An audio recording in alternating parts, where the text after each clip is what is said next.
Good day everyone. Today, we will create a program that applies Python indentation compare with and without indentation. What is Python indentation? So, Python indentation refers to the spaces at the beginning of a line of code. In Python, indentation is not optional.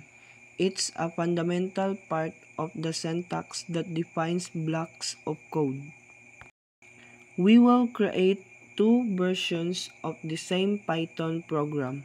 So the first one is with indentation. And this is the examples.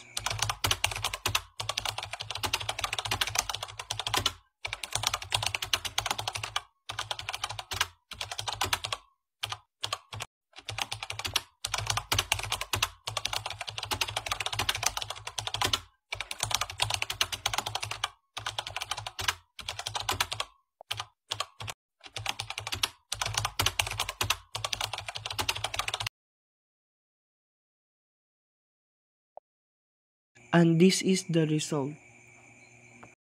Next is without indentation. Now, let's remove indentation and see what happens.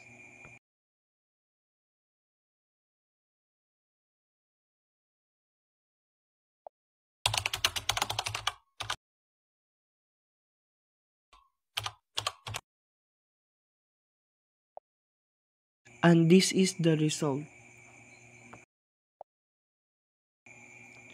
Python uses indentation, spaces or tabs, to define blocks of code. Without indentation, Python doesn't know what belongs to the if or else block.